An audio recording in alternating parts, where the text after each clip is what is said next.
Hello guys, कैसे हो?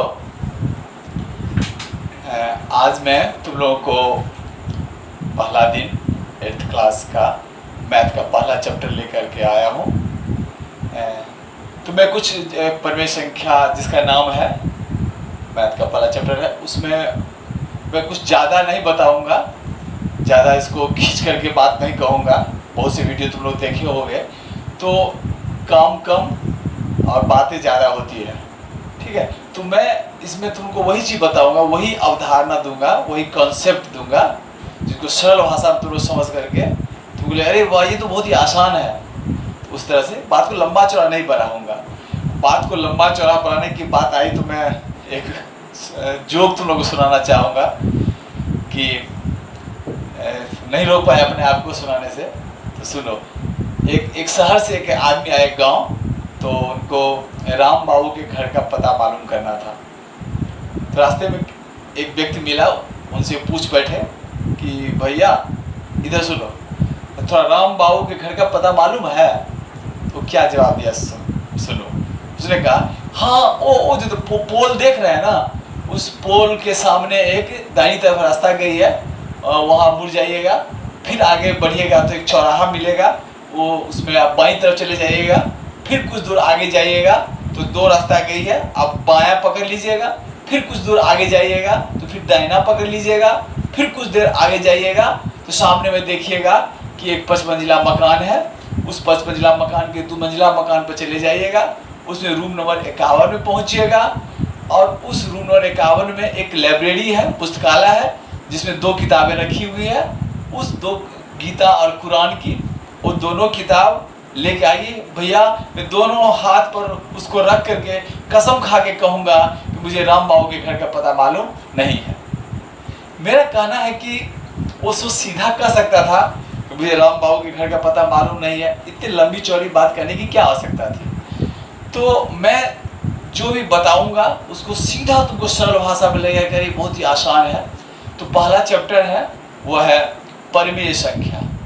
अभी तक तुम लोग 6ठा और 7वां में पढ़े होंगे कि प्राकृत संख्या पढ़े होंगे, पूर्ण संख्या पढ़े होंगे, पूर्णांक पढ़े होंगे। थोड़ा सा उसका हिंट तुम लोग कर देते हैं कि प्राकृत संख्या जो होता है वह 1 से शुरू होता है, 1 से लेकर के अनंत तक, 1 2 3 4 5 अनंत तक। और पूर्ण संख्या उसमें शून्य भी जोड़ दोगे तो वो हो जाएगा पूर्ण संख्या, यानी कि 0 1 2 3 4 से लेकर के अनंत तक। तीसरा तुम लोग पढ़े होंगे पूर्णांक। पूर्णांक में क्या होता है कि 0 से आगे प्लस में अनंत तक और माइनस में भी अनंत तक, ठीक है। तो इसको हम लोग प्लस वाले को हम लोग बोलते हैं धनात्मक पूर्णांक, और जो माइनस वाला है उसको हम लोग बोलते हैं ऋणात्मक पूर्णांक। तो तुम ये तीनों चीज़ तुम लोग 6th 7th में पढ़ चुके होंगे, पूर्णांक, प्राकृत संख्या और पूर्ण संख्या। यह एक नया चीज़ है परिमेय संख्या। तो परिमेय संख्या अभी से लेकर के तुमको मैट्रिक तक ये पढ़ना होगा, जानना होगा। ये शुरू किया है इसमें परिमेय संख्या तुम लोगों के 8वां में ही। तो मैं ज़्यादा परिभाषा पर नहीं जाऊंगा, सीधे शब्दों में समझो कि परिमेय संख्या वो संख्या होता है जिसे हम अंश बट्टा हर के रूप में लिख सकें, यानी P बट्टा Q के रूप में लिख सकें। यानी परिमेय संख्या जो होता है वह होता है अंश बट्टा हर, यानी इसको अगर संक्षेप में कहोगे सिंबल के रूप में, इसको कह सकते हो कि P but upon Q। English में अगर अंश को जानते हो न्यूमरेटर बोलते हैं और हर को डिनोमिनेटर बोलते हैं। तो जो P बट्टा Q यानी अंश बट्टा हर के रूप में लिखा रहे या लिखा जा सके, ऐसे सभी संख्या को हम कहेंगे परिमेय संख्या। जैसे मान लो हम कहेंगे 2 बट्टा 3, 2 बट्टा 3। यहाँ तुम देख रहे हो कि यहाँ अंश है 2, हाँ, हर है 3, यानी इसको अंश बट्टा हर के रूप में लिख सके तो 2 बट्टा 3 को हम क्या कहेंगे? परिमेय संख्या कहेंगे, ठीक है। इसी तरह से मान लो हम कहेंगे कि -4 बट्टा 9। इसमें भी तुम लोग देख रहे हो ऊपर में भी है अंश है, नीचे में भी हर है, तो अंश हर के रूप में लिखा हुआ है, इसको मानेंगे -4 बट्टा 9। यह भी एक परिमेय संख्या है। यह हमको प्लस माइनस से मतलब नहीं है, पहले बता चुके हैं कि ये पूर्णांक जो होगा ये माइनस में भी हो सकता है, ठीक है। तो ऐसे संख्या को हम कहेंगे परिमेय संख्या, जिसे हम अंश बट्टा हर के रूप में लिख सकते हैं। कोई दिक्कत नहीं इतना तक।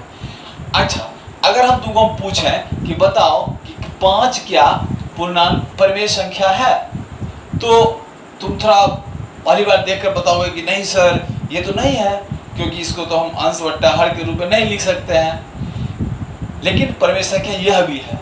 कैसे? देखो, जैसे मान लो 5 है, तो 5 को हम 5 बट्टा 1 के रूप में तो लिख सकते हैं। यह भी हो गया अंश बट्टा हर के रूप में हो गया। तो 5 भी क्या हो गया? परिमेय संख्या हो गया। इस एक तरह से ये जानो कि प्रत्येक प्राकृत संख्या जो होगा वह परिमेय संख्या होगा, क्योंकि उसको भी हम अंश बट्टा हर के रूप में लिख सकते हैं। अच्छा, अब ये बताओ, अगर तुमसे पूछें कि बताओ कि 0 जो है 0 क्या परिमेय संख्या होगा? होना चाहिए 0 को क्या? तुम बोलोगे कि नहीं सर ये तो नहीं होगा, लेकिन यह भी एक परिमेय संख्या होगा ना। जैसे 5 को 5 बट्टा 1 कर दिए, उसी तरह से 0 बट्टा 1 कर देंगे, यह भी क्या बन गया? एक परिमेय संख्या बन गया। यानी कि पूर्ण संख्या भी एक परिमेय संख्या हो सकता है, ठीक है। कोई दिक्कत नहीं है इसमें, इतना तो समझ गया। अब देखो थोड़ा इसको आगे देखो। अब ये जो परिमेय संख्या है जिसको हम अंश बट्टा हर के रूप में लिख सकते हैं, इसके कुछ आपस में कुछ संबंध है। जैसे कि संख्याओं का कुछ आपस संबंध होता है, जो उसको घटाव करते हैं, गुना करते हैं, भाग करते हैं। उसी तरह से परिमेय संख्या के साथ भी कुछ न कुछ एक संबंध होते हैं, स्थापित होते हैं, एक दूसरे से जुड़ते हैं, एक दूसरे को हम गुना करते हैं, एक दूसरी संख्या को भाग करते हैं। तो उसको जानने से पहले कुछ शब्द है जो तुम लोग अगर जान जाओगे तो कोई दिक्कत नहीं होगी। कुछ शब्द जानो तो वो शब्द में ही छिपा हुआ है। अगर शब्द को जान जाओगे तो लगे कह रहे ये तो बहुत आसान था। जैसे देखो, एक शब्द है प्रतिलोम, एक शब्द है प्रतिलोम। तो तुम लोग विलोम शब्द तो सुने होंगे, हिंदी व्याकरण में तुम लोग विलोम शब्द सुने होंगे कि विलोम मतलब होता है उल्टा। यहाँ भी प्रतिलोम का अर्थ होता है उल्टा ही, यहाँ भी उल्टा ही समझो अर्थ। प्रतिलोम मतलब उल्टा, ठीक है। इसको प्रतिलोम जहाँ लिखा रहेगा उसको हम लोग समझेंगे कि यह उल्टा पूछ रहा है। तो इस प्रतिलोम में दो तरह के प्रतिलोम होंगे। पहला जो होगा वो होगा योज्य प्रतिलोम, योज्य प्रतिलोम,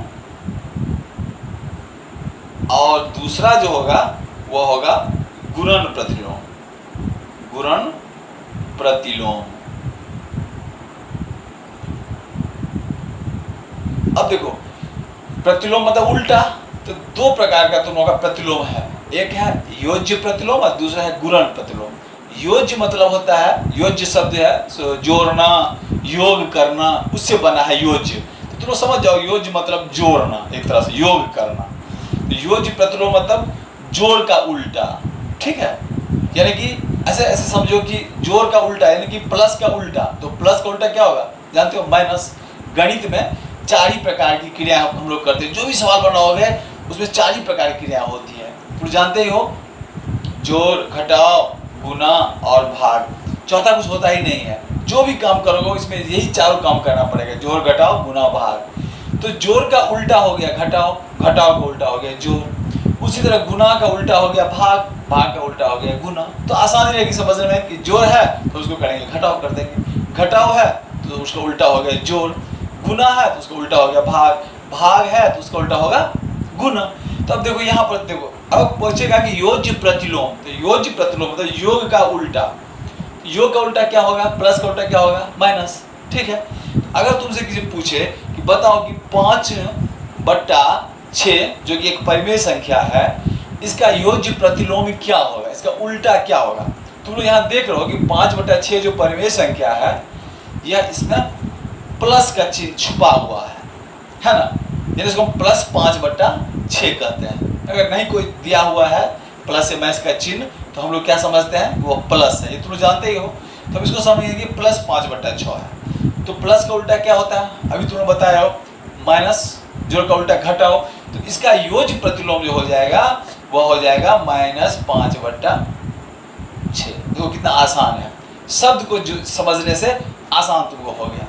फिर अगर इसी का फिर उल्टा पूछ दे, अगर तुमको पूछ दे कि -5/6 का योज्य प्रतिलोम क्या होगा, बहुत ही उसी तरह से जैसे माइनस है तो हम क्या करते हैं, माइनस का उल्टा प्लस, तो इसका योज्य प्रतिलोम क्या हो गया 5/6। जो कितना आसान है ना। तो इस तरह से हम योज्य प्रतिलोम को प्लस रहेगा तो माइनस कर देंगे, अब माइनस रहेगा तो क्या कर देंगे, प्लस कर देंगे। जहाँ चिन्ह नहीं लगा रहेगा हम समझेंगे वहां पर प्लस है, तो आराम से योज्य प्रतिलोम लोग निकाल लोगे। ठीक उसी तरह से है गुणन प्रतिलोम। गुणन प्रतिलोम, गुणन का उल्टा होता है, गुणा का उल्टा होता है भाग, या सबसे ही है गुणन प्रतिलोम, माने गुणा, गुणा से बना है गुणन। तो गुणन प्रतिलोम मतलब गुणा का उल्टा, तो भाग। तो मान लो 4/5 है, 4/5 का उल्टा, 4/5 का जो उल्टा होगा वो क्या होगा, 5/4। अगर ऐसे भी देखो कि 4/5 अगर हम बोले कि गुना को हम उल्टा कर देंगे, भाग कर देंगे, तो 4/5 को अगर हम भाग देंगे ठीक 4/5 से, तो तुम लोग क्या करते हो, ऊपर वाले 4/5 को वही लिखते हो और नीचे वाला जो 4/5 है इसको क्या करते हो, उलट देते हो, यानी कि 5/4। तो यही 5/4 जो है तो इसका 4/5 का गुणन प्रतिलोम है। या सीधा तुम लोग याद रखो कि गुणन प्रतिलोम कहेगा तो उसको हम सीधे क्या करेंगे, उल्टा देंगे, सिर को धर पर, धर को सिर को पर रख देंगे। जैसे मान लो तुमको कहेंगे कि 7/8 इसका गुणन प्रतिलोम क्या होगा, तो तुम आराम से क्या कर दोगे, सर 8/7, कोई दिक्कत नहीं है। इसी तरह से मान लो तुमको हम पूछेंगे कि चलो बताओ तो -3/5 इसका गुणन प्रतिलोम क्या होगा, तो तुम माइनस देके घबराना नहीं, हम क्या कहें सीधे उलट दोगे, क्या लिख दोगे 5/-3, कोई दिक्कत नहीं है। अगर हम कहेंगे मान लो 1/-13 इसका गुणन प्रतिलोम क्या होगा, उल्टा, जस्ट गुणन प्रतिलोम उल्टा, तो ये -13 क्या होगा, ऊपर चला जाएगा, -13 भी लिख सकते हो या -13/1 भी लिख सकते हो। नहीं तो योज्य प्रतिलोम में क्या करेंगे, हम जोड़ को प्लस वाले चिन्ह को माइनस कर देंगे, माइनस वाले चिन्ह को प्लस कर देंगे, बस योज्य जोड़ प्रतिलोम हो गया। गुणन प्रतिलोम माने गुणा वाले को उलट देंगे, सिर्फ उलट देना है उसको, ऊपर को नीचे, नीचे को ऊपर कर देना, ये हो जाएगा गुणन प्रतिलोम। ठीक है। अच्छा, अब मान लो हम तुमसे एक प्रश्न पूछते हैं, अगर हम तुमको पूछें अच्छा भैया बताओ कि 0 का क्या होगा योज्य प्रतिलोम, तो बहुत से विद्यार्थी क्या कहेंगे, सर इसका जो योज्य प्रतिलोम होगा -0। नहीं बाबा, 0 में 0 के साथ माइनस नहीं लगाया जाएगा। ठीक है, 0 में ना कभी प्लस लगता है ना माइनस लगता है। ठीक है, 0 0 है, शून्य है, उसमें कोई प्लस माइनस नहीं होता है, ये ना ये धनात्मक पूर्णांक है ना ऋणात्मक पूर्णांक है। ठीक है, तो इसी तरह से अगर हम तुमको पूछें अच्छा बताओ तो 7 का गुणन प्रतिलोम क्या होगा, तो 7 का गुणन प्रतिलोम यानी कि 7 को उल्टा, तो यहाँ उल्टा क्या करेंगे, ये तो 7 ही है। नहीं, हम जान रहे हैं पहले से ही यह 7/1 है ना, तो इसको अगर गुणन प्रतिलोम करेंगे तो क्या करेंगे, इसको लिखेंगे 1/7, बस हो गया, कितना आसान है। तो योज्य प्रतिलोम में करेंगे प्लस को माइनस में, माइनस को प्लस में, और गुणन प्रतिलोम रहेगा तो सीधे उसको क्या करेंगे, हम उलट देंगे, उल्टा कर देंगे, बस यही है योज्य प्रतिलोम और गुणन प्रतिलोम।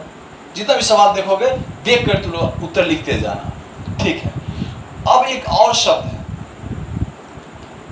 है, वह है तत्समक। तत्समक, इस शब्द को भी जान लो, जैसे प्रतिलोम शब्द को जाने हो उसी तरह तत्समक शब्द को भी जान लोगे तो तुमको आराम से तुम देख कर इस बार बना लोगे। देखो तत्समक, तत् एक संस्कृत शब्द से तत् मन होता है वह, तो वास्तव में यह शब्द जो बना है वह वही उससे बना है, यानी कि तत्समक मतलब वही।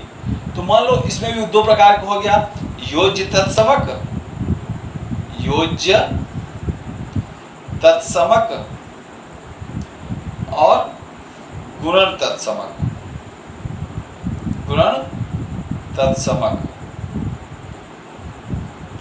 जैसे प्रतिलोम होगा योज्य प्रतिलोम अगुणन प्रतिलोम, उसी तत्समक में भी योज्य तत्समक और गुणन तत्समक हो गया।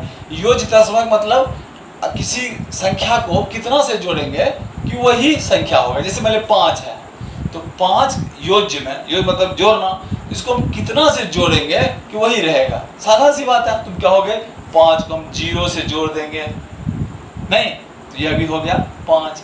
यह तुमसे कोई पूछेगा कि बताओ कि 5 का योज्य तत्समक क्या हो गया, तुम कहोगे 0, वही 5 ही रह गया। ठीक इसी तरह से देखो गुणन तत्समक, अगर हम पूछेंगे तुमको कि 5 का बताओ गुणन तत्समक, यानी इसको हम कितना से गुणा करेंगे। गुणन है तो गुणा ध्यान रखना है, योज्य है तो जोड़ शब्द को ध्यान रखना है। गुणन तत्समक है यानी कितना से किस संख्या से हम गुणा करेंगे कि उतना ही रह जाए, नेचुरल है। इसमें 0 से तो गुणा तो नहीं करेंगे, इसको 0 से गुणा करेंगे तो क्या हो जाएगा 0। तो वही रहने के लिए हमको क्या करना पड़ेगा, 5 को 1 से गुणा कर देंगे तो हो गया 5। अब देखो, तो अगर तुमसे कोई पूछेगा कि 5 का गुणन तत्समक क्या हो गया तो कहोगे 1। 5 का योज्य तत्समक क्या हो गया तो कहोगे 0। कितना आसान है। तो शब्द को ही पकड़ लोगे तो तुमको आराम से सवाल को बना लोगे। एक आध पूछते हैं, जैसे मान लो तुमको कहोगे कि 3/4 है, 3/4 का योज्य तत्समक क्या हुआ तो तुम कहोगे 0, नहीं 0 जोड़ देंगे तो हो जाएगा 3/4। पूछेंगे 3/4 का गुणन तत्समक क्या हो गया तो तुम क्या कह दोगे, इसको गुणा करेंगे 1 से तो वह वही रह गया 3/4। 3/4 गुने 1 बराबर 3/4, यानी 3/4 का गुणन तत्समक हो गया 1। बस कितना आसान था, शब्द में सब कुछ निहित है, सब को सिर्फ पकड़ना है। ये सब जान गए। अब देखो, अब ये जो परिमेय संख्या है जिसको हम अंश बटा हर के रूप में लिख सकते हैं, बार बार बोलते हैं उसको अंश बटा हर के रूप में लिख सकते हैं या लिखा जा सकता है। तो ये मत देख करके कभी ऐसा कंफ्यूज करना कि अगर हम 8 लिखते हैं तुम कहोगे कि नहीं सर यह परिमेय संख्या नहीं है। ये तुम जानते हो कि उसको कहोगे 8/1 हम लिख सकते हैं, तो वह भी एक परिमेय संख्या होता है। तो जितना भी परिमेय संख्या है बताए थे कि आपस में कुछ क्रियाएं भी करते हैं, उसका कुछ नियम होता है। तो ये किस तरह से आपस में जुड़ते हैं, उसका क्या नियम होता है, इसमें 2-3 नियम ही है। तुम लोगों के 8वां क्लास में है, आगे चल के तो 9वां में जाओगे तो कुछ और ज़्यादा है, लेकिन 8वां में तुम लोगों को बस 2 से 3 नियम है, उसको जान लोगे तो बड़ा आसान रहेगा। देखो पहला नियम कहता है क्रम विनिमय नियम। क्रम विनिमय नियम, देखो शब्द पढ़ी जाओ तुम लोग। क्रम विनिमय, विनिमय मतलब होता है एक्सचेंज। क्रम मतलब जानते हो क्रमांक से बना है क्रम।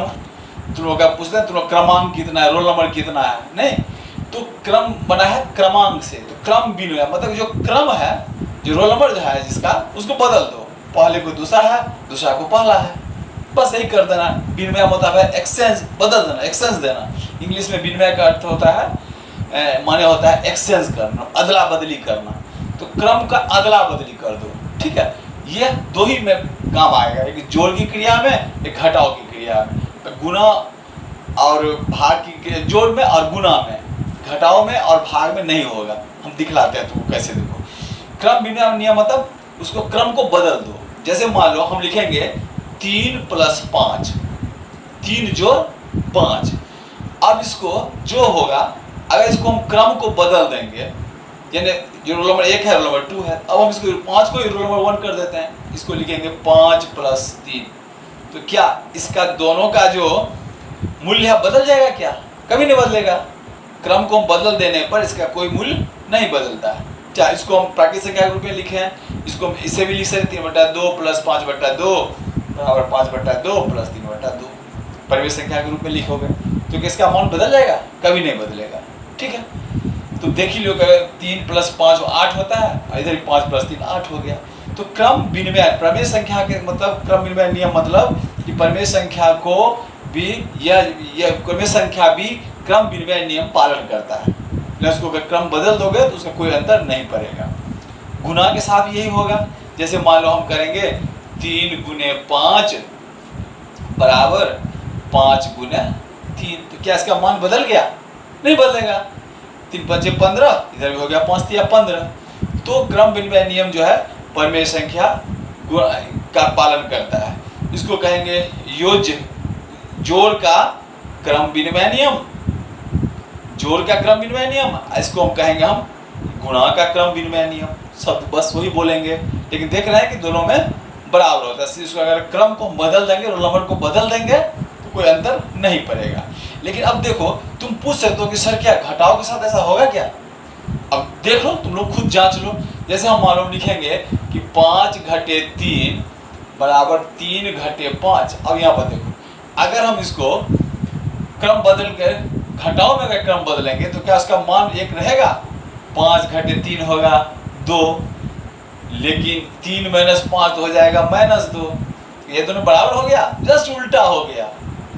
मान तो उल्टा हो गया, कहाँ +2 था, कहाँ -2 हो गया। तो इसका मतलब ये जो क्रम विनिमय नियम है वो घटाव के साथ घटाव के साथ लागू नहीं होता है, भाग के साथ भी उसी तरह लागू नहीं होगा। ठीक है। दूसरा नियम है इसका, वह है साहचर्य नियम। साहचर्य नियम,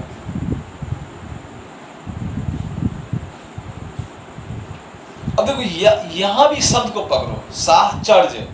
चर माने चरना, चर्य चरना, साह माने सह, सह माने साथ, तो साथ साथ चरने वाला, साथ साथ रहने वाला, ऐसे समझो। साहचर्य, साथ साथ चरने वाला, साथ साथ रहने वाला कोई नियम क्या है? तो वह भी जोड़ और गुणा के साथ ही होगा, उसमें भी घटाव और भाग के साथ नहीं होगा। इसको ध्यान रखना है, केवल जोड़ और गुणा के साथ होगा। देखो पहले साहचर्य नियम है क्या, देखो। जैसे मान हमको लिखेंगे 2 जोड़ 3 जोड़ 5, ठीक है। अब इस दोनों को हम एक जगह रख लें यहाँ पर, ठीक है।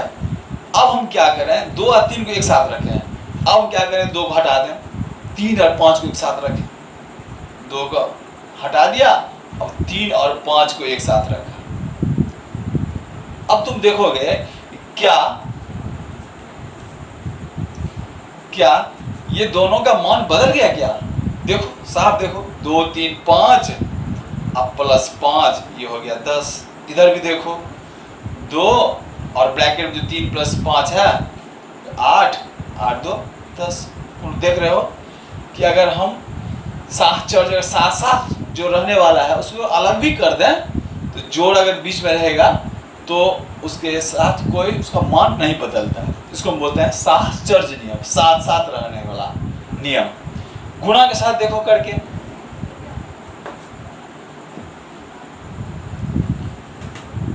जैसे मान लो हम लिखेंगे 2 गुने 3 गुने 5, ठीक है।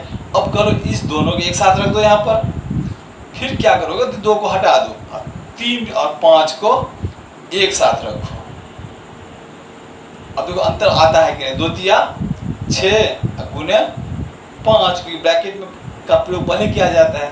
2 तिया 6 गुने 5, ये कितना हो गया 30। इधर भी देखो 2 और 3 पंचे 15, 15 दूना 30। देख रहे हो ना, यहाँ भी तुम लोग देख रहे होगे कि साहचर्य नियम में गुणा के साथ भी अगर हम स्थान बदलते हैं, साहचर्य जो एक साथ रहने वाला है उसको फुटा देते हैं, अलग अलग कर देते हैं, तो उसका मान नहीं बदलता है। ये हो गया साहचर्य नियम। तो ये परिमेय संख्या के साथ लागू होता है, सिर्फ जोड़ की क्रिया में और गुणा की क्रिया में, ठीक है। तीसरा चीज जो है, जो कि अंतिम चीज है तुम लोगों को 8वां के लिए, वह है वितरण का नियम। वितरण, ये वितरण का नियम जो है, इसका वितरण का मतलब जानते हो कि डिस्ट्रीब्यूट करना, बांटना। तो ये इसमें वितरण का नियम में जोड़ और गुणा दोनों आता है, और उसको केवल वितरण कर देना है। जैसे मान लो हम लिखेंगे 2 गुने 3 जोड़ 5। यहां देखो एक चीज तुमको तो ध्यान से देखना होगा, इसमें यहाँ गुणा और जोड़ है। इससे पहले तुम लोगों को बताए थे क्रम विनिमय नियम में, तो बताए थे 2 गुने 3 गुने 5, सभी गुने थे। या जोड़ में भी बताए थे तो 2 जोड़ 3 जोड़ 5 ऐसे बताए थे। यहाँ पर देखोगे कि ब्रैकेट के अंदर जो है जोड़ का चिन्ह है और यहाँ है गुणा का चिन्ह है। अब यहाँ नहीं भी देंगे अगर गुणा का चिन्ह, तो ब्रैकेट शुरू अगर होता है तो हम लोग समझते हैं कि वो उसके साथ गुणा की क्रिया है। नहीं, जैसे मान लो हम लिखेंगे ऐसे लिखेंगे 2 3 जोड़ 5। तो ये समझ लेना है हमको कि ये जो ब्रैकेट शुरू होता है तो इसके बीच में गुणा की क्रिया होती है, गुणा होता है, तुम तो जानते ही होगे। तो यहाँ 2 गुने 3 प्लस 5 जो है इसको हम अगर वितरण कर देंगे तो क्या करेंगे, पहले 2 को 3 से गुना करेंगे तो लिखेंगे 2 गुने 3 और उसके फिर प्लस का चिन्ह है तो लिखेंगे प्लस। फिर क्या करेंगे, इस 2 को क्या करेंगे 5 से गुना करेंगे, 2 गुने 5। यानी जो ब्रैकेट में जो था उसको वितरित कर दिए हम, जो ब्रैकेट के बाहर है उसके साथ मिला करके बांट दिए। ठीक है, वितरण का नियम, डिस्ट्रीब्यूटिव लॉ। तो इस तरह से हम लोग, अब दोनों का वैल्यू में कोई अंतर नहीं होगा। देखो जैसे मान लो 2 गुने 3 प्लस 5 है तो 2 गुने ब्रैकेट करते 3 5 8 हो गया, 8 दूना कितना हो गया 16। अब यहाँ पर देखो 2 तिया 6 अब 5 दूना 10, क्या हो गया, ये भी हो गया 16। अंतर नहीं पड़ता है। तो यही तीनों नियम जो है सो तुम लोगों को बस समझना है और उसमें प्रश्न पूछे जाएंगे, उसका जो है सो तुम देख कर ही पहला चैप्टर आराम से बना लोगे। कि तो संक्षेप में तुम लोगों को हम यही बताएं कि परिमेय संख्या को हम अंश बट्टा हर के रूप में लिख सकते हैं, ये बात। और नीचे वाला 0 नहीं रहना चाहिए, केवल ध्यान रखना है। हम कहना भूल गए थे कि अंश बट्टा हर में नीचे वाला 0 नहीं रहना चाहिए, 5 बट्टा 0 नहीं रहना चाहिए, नहीं, क्योंकि अगर 0 को कितना से भी गुना करोगे तो क्या 5 आएगा, कभी नहीं आ सकता है। इसलिए अंश हर जो है सो निश्चित रूप से 0 नहीं होना चाहिए। इसको हम लिख सकते हैं, कोई भी पूर्णांक रहना चाहिए दोनों, ठीक है, माइनस में भी हो प्लस में भी हो, कोई अंतर नहीं पड़ता है, वो परिमेय संख्या होता है। प्राकृतिक संख्या भी परिमेय संख्या होता है, क्योंकि प्राकृतिक संख्या को बट्टा 1 के रूप में हम लिख सकते हैं। जैसे कि 7 है तो वो भी प्राकृतिक संख्या, लेकिन उसको 7 बट्टा 1 के रूप में लिख सकते हैं। उसका तुम लोग को बताया प्रतिलोम के संबंध में कि प्रतिलोम 2 प्रकार के होंगे, एक योज्य प्रतिलोम, एक गुणन प्रतिलोम। तो योज्य प्रतिलोम मतलब जोड़ का उल्टा, तो जोड़ का उल्टा घटाओ और घटाओ रहेगा तो उसका उल्टा कर दोगे, यानी कि उसका चिन्ह क्या करोगे, बदल दोगे। प्लस रहेगा तो माइनस, माइनस रहेगा तो प्लस कर दोगे। गुणन प्रतिलोम बतलाए थे कि गुणन प्रतिलोम है तो गुणा को है तो जस्ट क्या करोगे, उसको उलट दोगे। नहीं, जैसे 3 बट्टा 5 है तो कर दोगे 5 बट्टा 3, माइनस 3 बट्टा 5 है तो 5 बट्टा माइनस 3, 3 बट्टा माइनस 5 है तो माइनस 5 बट्टा 3, जैसे उसको उलट दोगे तो हो जाएगा गुणन प्रतिलोम। तत्समक में बताए थे कि वही चीज, वो तत्समक मतलब वही चीज कैसे होगा, तो योज्य तत्समक में क्या होगा, उसको अगर 0 से जोड़ दोगे तो वही रहेगा। तो किसी भी संख्या का योज्य तत्समक 0 होगा। उसी तरह गुणन तत्समक बताया, तो गुणन तत्समक में किसी चीज को 1 से गुना करोगे तो वही रह जाता है। तो किसी चीज का गुणन तत्समक का है तो तुम 1 से गुना कर देना।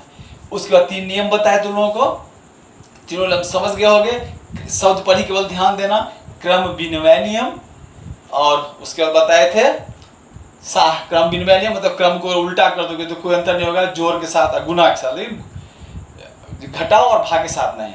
उसी तरह से शास्त्रज नियम बताए कि अगर 3 चीज है तो एक जगह रखोगे 2 को, एक जगह रखोगे दोनों को, तो इसमें कोई अंतर नहीं पड़ेगा। उसका वितरण का नियम बताया कि अगर जोड़ रहेगा गुना भी रहेगा, ब्रैकेट के अंदर गुना जोड़ रहेगा और बाहर गुना रहेगा, तो ब्रैकेट के बाहर जो है उसको दोनों से गुना करोगे और बीच में जोड़ दोगे तो हो गया वितरण नियम।